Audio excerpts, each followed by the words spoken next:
Hey everybody, how's it going? I just wanted to make a quick video, show you this tree. I think it's probably the biggest tree in the world. Maybe not quite, but it's pretty big. It's a huge, huge tree. And I'm gonna just pan around here to the back and see if you can kind of see it.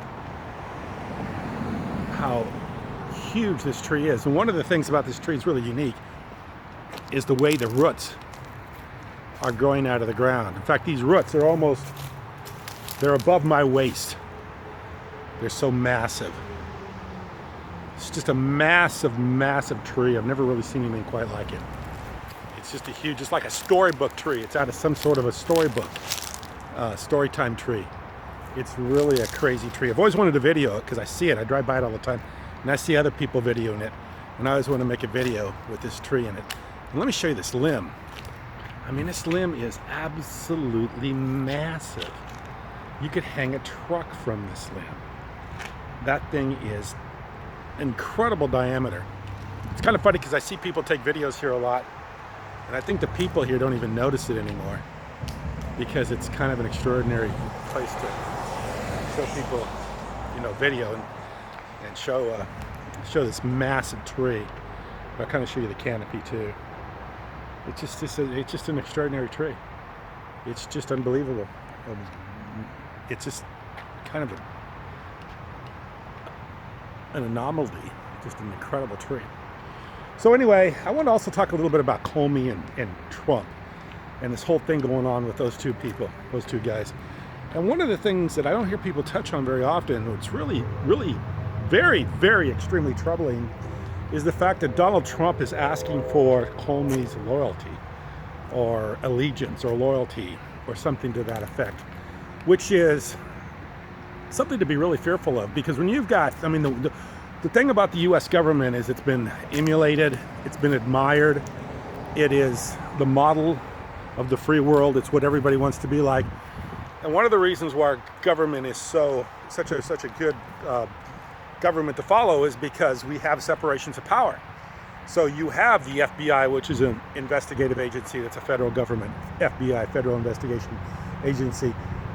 And the president shouldn't be going to the director of the FBI and say, I need your loyalty. I want your loyalty. I want you to be on my side. That violates every principle and the foundations of our government and the way it works. And the fact that Donald Trump doesn't understand that just shows you how off base this guy is and how far off the mark he is, that he doesn't understand the separations, and he really doesn't. By bringing his family aboard, like his son-in-law and all the people that he has, that he's brought aboard, the friends that had a lot of money and stuff. All this is just a violation of these separations. And it's this thought that Donald Trump is like a corporate person who's just going to come in and dictate to everybody how things are going to be and then try to take things over, which is what's going on in this country for the last so many years, a lot of years, is corporate people come in and have taken over. That's what these hedge fund people do. They come in, they buy up the stock of a company. Once they control the company, they can start dictating to the board how the company operates, and they can tell the company to start laying off employees because those employees are too much overhead, and we're going to start making the product cheaper because we can make it in China or another country cheaper. So that's kind of this idea of taking things over, coming in, taking over, getting control of the board of directors, getting control of the company, which is exactly the same mindset Donald Trump has. Come in, take over the government, get control of it, put his people in place, get key federal officials to start giving him, the thumbs up. Hey, we're in your pocket, man. We'll take care of you. Don't worry about it. This is very, very, very, very troubling, and very, very troubling that people aren't seeing this. They're more focused on, Comey said that Trump is a liar, and Trump is saying that Comey's a liar, and they're going back and forth with all that stuff, which is really kind of, the stuff I've heard as far as what Comey said about Trump and Trump said about Comey.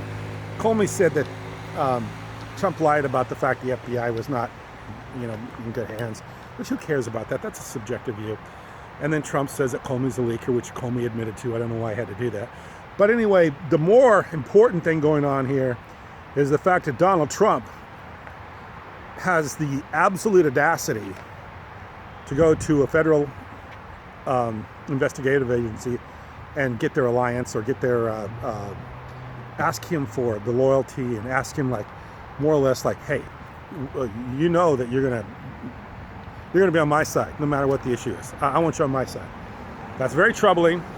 It's more like a third world dictator thug than the president of the United States.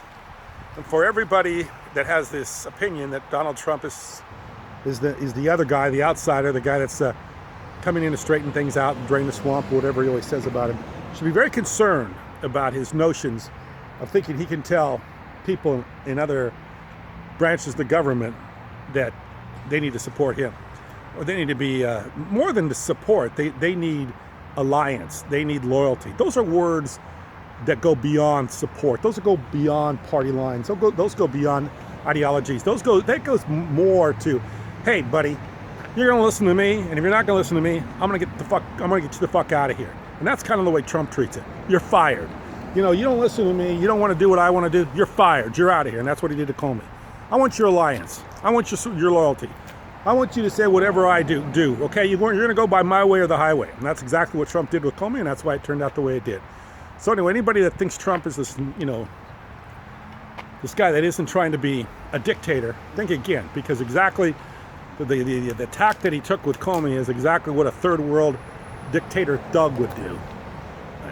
So I want to make mention of that, and I also want to show you this tree one more time. This is such a cool tree. So, oh, and if you wonder where I'm at, I'm here. I'm on California Street, California, and the I-5 in Oceanside, California. In fact, I think I'm going to show the camera behind me. You can see the ocean way off in the distance. I don't know if you can see it in this shot or not. It's about, it's getting close to 6 p.m.